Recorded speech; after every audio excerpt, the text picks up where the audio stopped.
एक छोटे से गांव में हारू नाम का एक बालक रहता था। वह कद में बहुत छोटा था और उसकी नाक चिपटी थी। पिता के ना होने के कारण माँ ही सब देख रेख करती थी। कठिन परिश्रम करके भी वह बहुत कम पैसे कमा पाता था, क्योंकि वह पढ़ा लिखा नहीं था।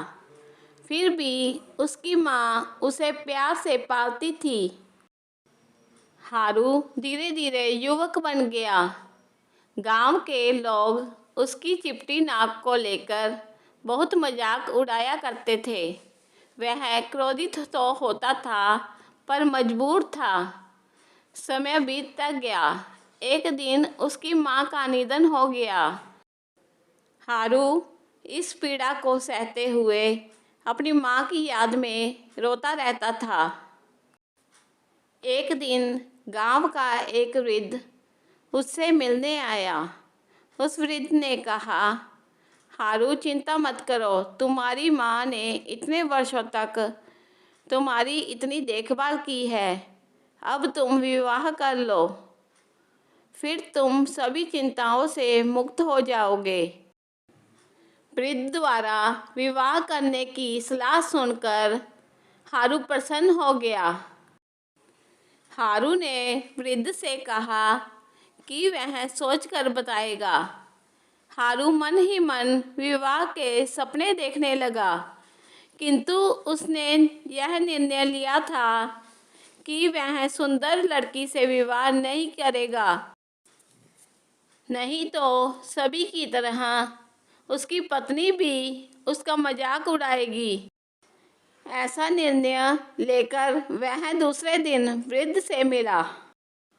हारू ने वृद्ध से कहा, महोदय, मैं विवाह के लिए सहमत तो हूँ, किंतु किसी सुंदर लड़की से विवाह नहीं करना चाहता। वृद्ध ने कहा, लेकिन ऐसा क्यों बेटे? हारू ने कहा, क्योंकि अगर मैंने किसी सुंदर लड़की से विवाह किया तो वह भी दूसरों की तरह मेरे चिपटी नाक की मजाक उड़ाया करेगी। वृद्ध ने कहा, अच्छा तो ठीक है हारू, मैं इस बात से खुश हूँ कि तुमने विवाह करने का निर्णय लिया। तुम जैसा चाहते हो वैसे ही लड़की ढूंढने का प्रयास करूँगा। कुछ दिनों बाद वृद्ध को पास के गांव में एक चिपटी नाक वाली लड़की मिल गई। उसने हारू का विवाह उससे करा दिया। हारू उससे विवाह करके बहुत खुश था। उसने सोचा कि अब सभी कठिनाइयों का अंत हो गया, लेकिन वह गलत था। इस बार उसके साथ साथ लोग उसकी पत्नी का भी मजाक उड़ाने लगे। हारू ने उन्हें रोकने का बहुत प्रयास किया, पर सब बेकार रहा। अंत में हारू ने सोचा कि अब वह उस भगवान से प्रार्थना करेगा जिसने उसे चिपटी नाक वाला बनाया है। उसने अपनी पत्नी से कहा, प्रिय, मैं जंगल में अत्यंत ही एक आवश्यक कार्य के लिए जा रहा हूँ। तुम घर पर ही रहो और मेरी चिंता बिल्कुल भी मत करना। हारू ने जंगल में जाकर बिना हिले डुले किसी भी बात को ना सुनते हुए भगवान का ध्यान लगाया। पूरे दिन ध्यान लगाने के बाद भगवान प्रकट हो गए। हारू भगवान को सामने देखकर खुशी से उछलने लगा। फिर हाथ जोड़कर उनके सामने खड़ा हो गया। भगवान ने कहा, मैं प्रसन्न हुआ, बताओ क्या चाहते हो? हारू ने कहा, भगवान, आप मेरी प्रार्थना सुनें तथा मुझ पर दया करें। भगवान ने कहा, मैं तुम्हें 3 वचन देता हूँ हारू। घर जाकर पासे को 3 बार फेंकना तथा 3 वचन मांगना। तुम्हारे तीनों वचन अवश्य ही पूरे होंगे। इतना कहकर भगवान अदृश्य हो गए। पत्नी को यह समाचार देने के लिए हारू दौड़ता हुआ घर पहुंचा। घर जाकर उसने अपनी पत्नी से कहा, जानती हो, भगवान ब्रह्मा ने स्वयं प्रकट होकर मुझे आशीर्वाद दिया है कि मैं कोई 3 वचन मांग सकता हूँ। उसकी पत्नी ने कहा, सबसे पहले आप धन मांगिए। हारू ने कहा, नहीं नहीं, हमें धन की कोई ज़रूरत नहीं है। देखो, तुम्हारी और मेरी नाकें चिपटी है। हम इसलिए सबसे पहले हम दोनों सुंदर नाकों का वचन मांगते हैं।